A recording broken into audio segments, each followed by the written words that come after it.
Welcome to Linguistically Aware, the podcast about all things linguistics. You are listening to CJSW 90.9 FM, broadcasting out of Calgary, Alberta, at the University of Calgary campus radio station, located on Treaty 7 land. I would like to take this opportunity to acknowledge the traditional territories of the people of the Treaty 7 region in southern Alberta, which includes the Blackfoot Confederacy, comprising the Siksika, Piikani, and Kainai First Nations, the Tsuut'ina First Nation, and the Stoney Nakoda, including the Chiniki, Bearspaw, and Goodstoney First Nations. The City of Calgary is also home to Métis Nation of Alberta, Districts 5 and 6. My name is Brooklyn Shepard, and I'm a PhD student in linguistics at the University of Calgary. In this conversation-based podcast, I sit down with linguists, or language experts, to talk about the ways language and linguistics interacts with our daily lives. In this episode, I sit down with Sazzad, a fellow PhD student in linguistics here at U of C. In our conversation, Sazzad broke down his recent research on how native English speakers perceive several sounds of his native language, Bengali. Sazzad's research focuses on what are called laryngeal feature contrasts, and specifically those related to stop perception. We'll break down these terms one by one in our interview and learn about how people perceive unfamiliar sounds from unfamiliar languages.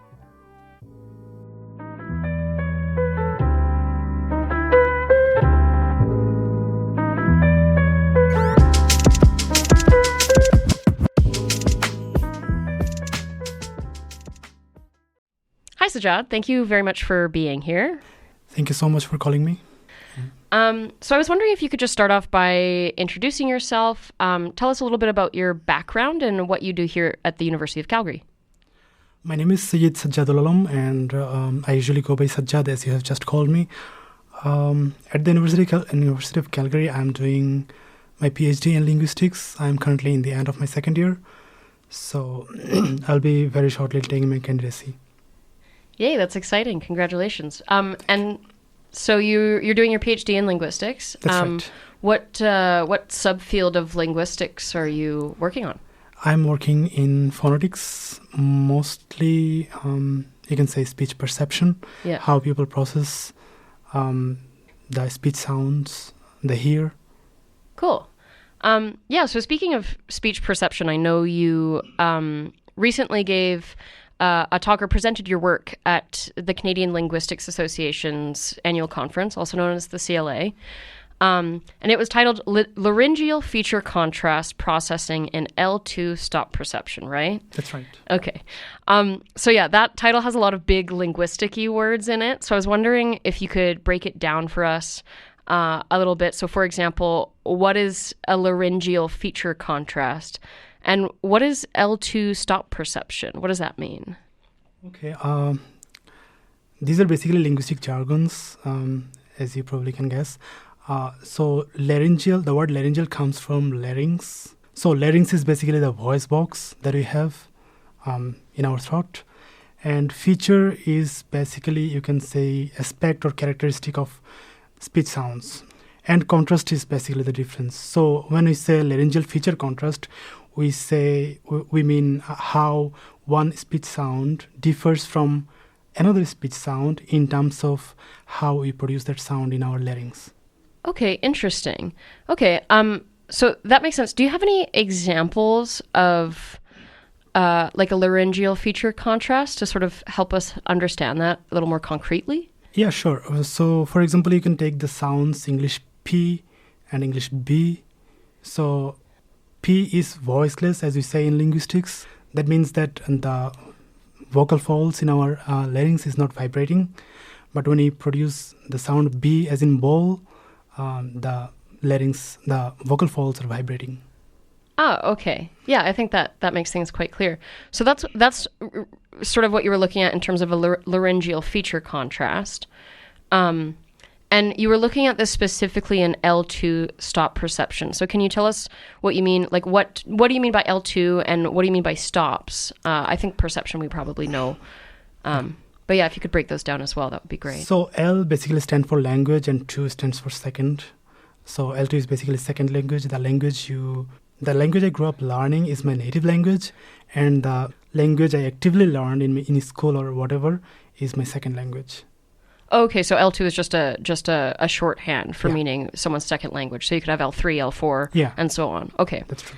And then here you said specifically L2 stop perception. So what exactly are stops in linguistics? What does that mean? And how does it relate to the laryngeal feature contrast you described? Okay, so when we produce a stop sound, we close our mouth or our vocal tract and then open the mouth so that a burst of air comes out. So, for example, when producing P or B, we close our mouth using our lips, then open it to release the air, release the pressure. So does the word stop come from like we stop all the airflow coming out and then let it go? And so you get like P and B, we do that with our lips. Are there other stops in English? Yeah, there are. For example, you can think say for T and D. For that, we are stopping it. We're stopping it in our, that's called alveolar ridge, right behind our teeth, and we are using our tongue to stop that flow. Ah, okay. Okay, so now that we've broken that down, so you were looking specifically at how these stops, these sort of sounds that you described where it's like a very quick release of the air, how those are perceived in an L2, and specifically you were looking at laryngeal feature contrast, which was, you described the P versus B difference. Okay, yeah, I think that makes a lot of sense. So if I can add. Yeah. So I have explained how the P versus B works. There's also P versus P. So at that, so the first contrast was in vibration in our larynx, and the second contrast is how there is a space in our larynx called glottis, and that opens when we release a burst of air. So the second contrast is about that. So you can keep it closed, you can keep it open, depending on which sound you're producing. Oh, okay. So in English, like your example at first was in English, right? Yeah. So where we have like the P sound and the B sound kind of thing. Yeah. But so in other languages, are there other different contrasts you can have where you have like, so some of them has to do with the vibrating versus not vibrating, and then some of it has to do with open glottis versus closed glottis. Okay. And this might be, I don't know if this is something you're able to do, but are you able to produce each of those? Like give me a B and a P without aspiration and a P with aspiration, just so we can get an example of those? Yeah. So this is without aspiration and without voicing. P. This is with aspiration and without voicing. P. And this is with voicing and without aspiration. B. This is with aspiration and with voicing. B. Okay. Let me just pause here for a quick sec. I'm going to play all of those examples back to you, and let's see if you can hear the difference. P. P. B. B. Now, chances are, if you are a native English speaker, those probably all sounded like different variations of a B sound or a P sound. So, as Sazzad said, voicing is a term used to describe whether your vocal folds are vibrating to make a buzzing sound or not. Your vocal folds are also called your vocal cords, which might be more familiar, are these two little fleshy bits in your larynx, which is basically just way in the back of your throat. When they're vibrating, we say that a sound is voiced, and when they're not, we say it's voiceless. One really fun way to demonstrate this is if you take your hand and place it on your throat and alternate between saying s and z. You'll feel with zzz that your throat is vibrating. That means that sound is voiced. With the s sound, you probably won't feel nearly as much, if any, vibration in your neck, and that means it's voiceless. So just like these sounds s and zzz, sounds like p and b can also be voiced or voiceless. The other laryngeal feature contrast that Sazzad talks about is aspiration. This is basically, as he said, a burst of air that might come out when you say a P or a B sound. For example, try putting your hand in front of your mouth and say pat versus bat. If you're a native English speaker, odds are that you felt a burst of air when you said pat, but not when you said bat. Now that we actually know a little bit more about these sounds and how we can relate them back to English, let's just take one last listen to those sounds that Sazzad produced for us. So this first one is voiceless and unaspirated. P. This next one is also voiceless, but this time it's aspirated. So make sure to listen out for that puff of air. P. This next one is with voicing, but no aspiration. So there's not going to be a puff of air, but you might hear that vibration happening a little bit sooner. B. Okay, so this last one is really fun. This is with voicing and with aspiration, and it's not a sound we have in English. So be sure to listen closely and try to hear for that puff of air and that vibration. B. Now let's get back into our interview with Sazzad, where he does talk a little bit about this pat versus bat example. Okay, very cool. So you were quite ready to do that. So are those contrasts that exist in your native language? Yeah, all those four. All yeah. four? Okay. Okay, wow. So that's really interesting because your native language is Bengali, correct? That's right.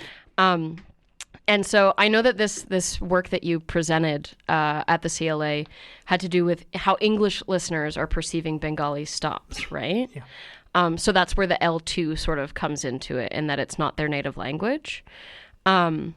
And yeah, I think that's really interesting, especially now that you've given us that demonstration, because I'm really interested to see like how well people listening to this can actually hear those differences that you just gave us.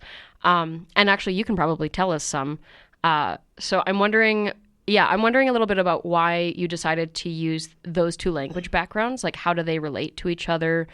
And how do they differ? So you gave us a little bit about the Bengali has the 4. Yeah. And English only has 2? English has actually 3, depending on where you're producing it. Oh. So we have talked about P and B in English, but there is also P. So for English, what we didn't consider so far is P, for example, in pat. So there is a little bit of air coming out after P in that word. Yeah. So that's what we didn't consider when we first talked about the contrast in English. Ah, okay. So there's 3 different contrasts in English. Yeah. And 4 in Bengali. Right. So was that why you decided to use those 2 language backgrounds? I mean, I understand, I guess, partly Bengali and English are 2 of your languages. Yeah. But was there something specific about why English, you decided to get English listeners to listen to Bengali stops? Was there anything that inspired you or that you noticed and you were like, I want to investigate that? Basically, you could use any language here with these 3 kind of laryngeal contrast. For example, you could use French speakers as well. So what I looked for in my speakers is that they don't have any background in a 4-way contrast like mine, Bengali. Mm-hmm. So that's what specifically what I was looking for in the speakers, in the English speakers. Okay, interesting. So yeah, now getting a little bit more onto like your actual research that you presented. What specific questions were you actually trying to answer with this research? So like, what were your actual research questions and what led you to want to ask these questions? Okay, yeah. So there is this difference in English, as you can see, where you can produce these specific 2 sounds in specific positions and these specific 2 sounds in specific positions. So the first one we call initial context and the second one we call, let's say, medial context for now. So here Sazzad talks about how there's this difference in English in terms of whether we use aspiration or voicing to signal a B versus a P. And this differs based on whether it's at the beginning of the word or somewhere in the middle of the word. And I have a really fun example that I'm going to show you because I think it's pretty cool. So if you listen to me say the word peach, for example, or if you say it yourself, you can probably hear it, but you can definitely feel it if you put your hand in front of your mouth like we did before, that there's some aspiration there. So that's a P sound at the beginning of the word. But here's a really cool trick. So I'm going to start off by saying the word speech, speech, right? So typically you're probably hearing that as like an S sound followed by peach, right? But what I'm going to do now is I'm going to take that exact recording of me saying speech, the exact same one, you're going to have to take my word for it, but that exact recording of me saying speech, and I'm just going to cut out the S part. So let's give that a listen and let's see what you hear. Speech. There's a good chance that now that I've taken away that S sound, it actually sounds a little bit more like the word beach. So in this case, now you're hearing a B instead of a P. What's happening here is some really interesting phonology in English. So just quickly, phonology is a subfield of linguistics, which basically studies the sound patterns in language. So we change a lot of the sounds that we use based on the context that they're in. Now, in this case, what's happening phonologically is in English, we use that aspiration to signal a P versus a B when it's at the beginning of a word. Basically, this means that in English, our P sounds at the beginning of words are typically voiceless and aspirated, while our B sounds are typically also voiceless but unaspirated when they're at the beginning of a word. In the middle of words, though, our P sounds are actually just voiceless and unaspirated, just like a B at the beginning of the word. So it's really cool. It's like this context around it sort of shifts what we're perceiving, even though it's the same sound, really. It's voiceless and unaspirated. But when it's at the beginning of a word, it sounds like a B, and when it's in the middle of the word, it sounds like a P. And this is where Sazzad gets into the fact that in English, we use this aspiration to distinguish our P's versus B's at the beginning of words. But when we're talking about something that's in the middle of a word, we use our voicing. And so this is why Sazzad wanted to look at these different conditions of how people are perceiving these things when they're at the beginning or in the middle of a word, because that actually changes how we perceive them.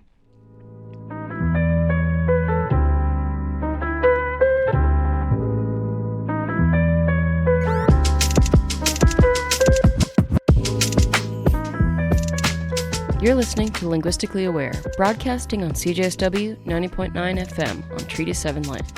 Listen to this episode or any other episode of Linguistically Aware in full at cjsw.com or Apple Podcasts. Just search Linguistically Aware. If you'd like to learn more about linguistics at the University of Calgary, be sure to visit our website, calgarylinguistics.ca.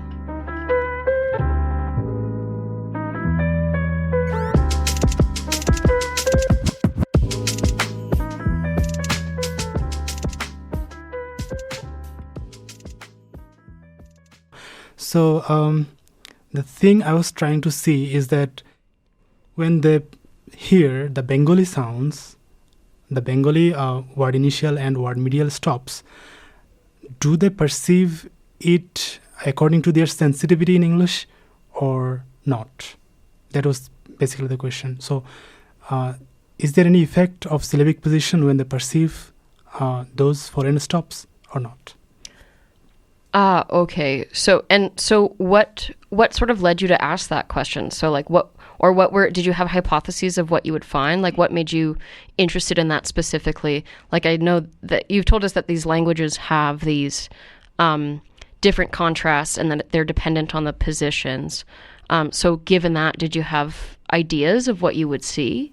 Yeah, I definitely had some hypotheses. So the first one is that, as I have said, English stops contrast in aspiration initially. So I expected that the English listeners, when they hear Bengali stops, they will be sensitive to aspiration in the initial position, and they will pick up the aspiration, not the voicing in the initial position. And in the middle position, they will pick up the voicing, not the aspiration, because they're used to voicing in that context. Yeah, okay, so I think that makes a lot of sense. In terms of like how you think that they would perceive these things in the different positions in the word based on what they're used to in their native language. That's right? Correct, yeah. And so moving on a little bit more to like your methodology, I'm wondering if you could tell us sort of what the process was to actually do an experiment like this. So what did you have to do? How did you do it? What kind of experiment did you actually do? Okay, sure. So for this, first I, of course, had to go through an ethics application, and Yes, yes. the university has approved me to run actual human being. So at first I recruited 2 Bengali speakers, native Bangladeshi speakers, not just Bengali. So one male and one female, both of them came and produced the Bengali stops as I wanted them to. And that was the first section. So after that, I have cleaned those data and prepared them to present those to native English speakers. Okay, interesting. So did you have them just produce like specific words? Like how did you pick the words that they produced for you? Yeah, so I didn't get them to produce specific words, but rather I used those stop sounds in a monosyllabic segment, you can say. Like, for example, ba or pa in Bengali. They do not represent any word. They're just syllables. Okay, yeah. So you had 2 speakers record that. So then you said you presented these sounds to monolingual English listeners, or? Not monolingual, but English listeners who do not have any experience with 4-way laryngeal contrast. Okay. And so you presented these to the English listeners. That's right. How did you present? Like, what was the task of the English listeners? So there are 2 tasks. The first one was the binary force choice identification task between 40s and Lennis category. So 40s is when we say a sound is voiceless, as I have said, and Lennis is when we say a sound is voiced. And the second task was an AX discrimination task. So it is basically you hear... in this task, you basically hear 2 sounds and you have to say if they're same or different. If they're same, you click one key, and if you think they're different, you click another key. That's it. Okay. And so in these cases, did you give them so for like the AX discrimination one that you just described, where they have to say if they're the same or different, right? Did you give them all the different possible contrasts of the 4 different things that the 4 different laryngeal contrasts that you so nicely demonstrated? So you gave them all different pairs of that to see which ones they could actually tell apart? Yeah, I did that. But one thing that we have avoided is giving them sound combinations of bha and pa, because they differ in 2 dimensions, voicing and aspiration. Oh, so that would be difficult for them to pick up. So did you only show them ones that differ in one respect? So either voicing or either aspiration. Okay. So I'm wondering if you could just tell us sort of what you found from these different experiments, the identification task and the discrimination task, and whether or not they were expected or what you found that was unexpected. If you could just walk us through sort of what you actually found from this research. So most of the results here are as expected, but there are some interesting findings as well. So for the identification task, the finding is that for the sounds, for the unaspirated voiceless sounds, for example, P and K, in the initial position, the percent of Fortis response is less. But in the medial position, the percent of Fortis response increases. And so could you just remind us what the Fortis meant? Yeah, Fortis is basically the voicelessness quality of speech sound, and Lennis is the voicing quality of speech sound. Okay. Yeah, so that is for P and K, and for Pa and K, context didn't matter as expected, because the aspiration was picked up in the initial position and the absence of voicing was picked up in the middle position. And for B and G, context didn't matter here also, as well as expected, because in the initial position, absence of aspiration was picked up, and in the middle position, presence of voicing was picked up by the native listeners. Mm-hmm. Again, lastly, for Bha and Gha, in the initial position, the percent of Fortis response was high, and in the middle position, the percent of phonetics response was low, statistically significantly low. Context did matter for first and last sets I have just described, but it didn't matter for the two sets in the middle that I have described. Mm-hmm.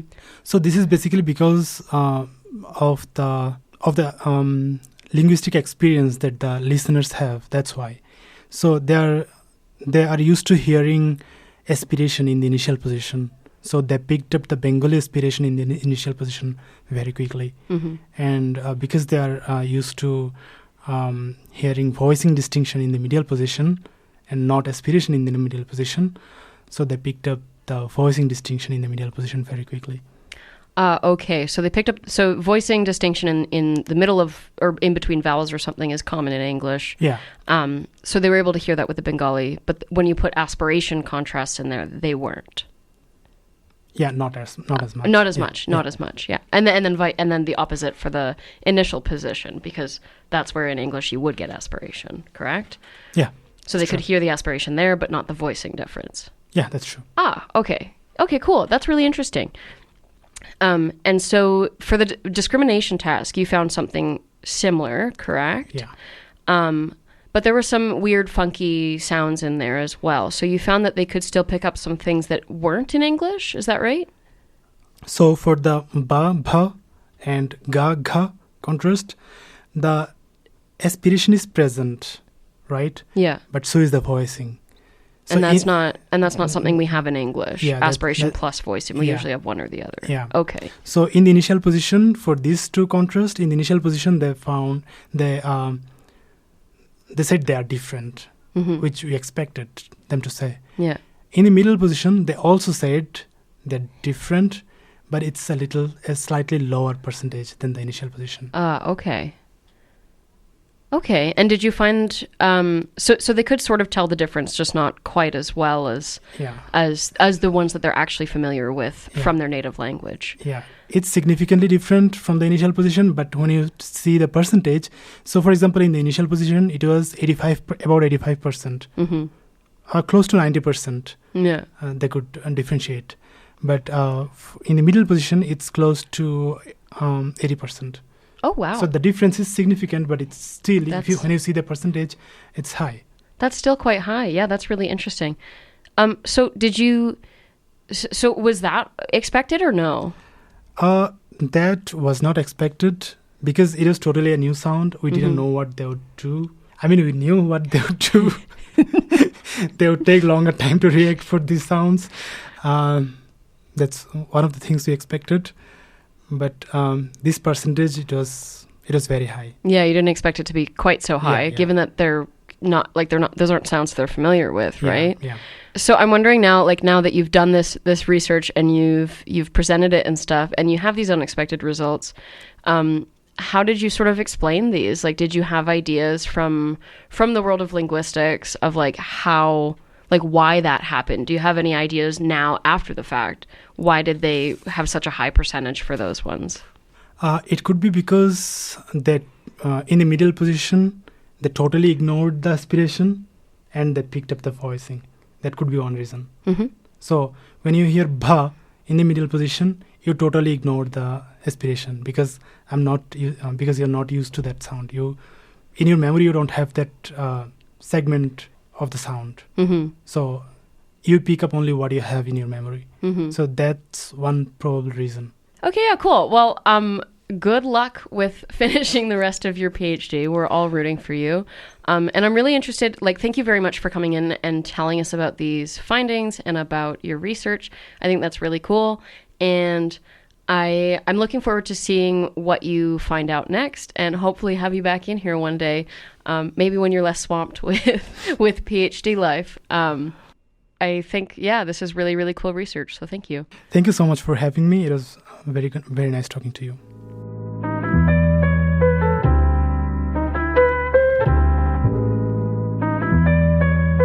Thanks for tuning in to this episode of Linguistically Aware. We hope you enjoyed our deep dive into the fascinating world of linguistics. If you'd like to learn more about linguistics, please visit our website, calgarylinguistics.ca. Until next time, keep exploring the beauty of language.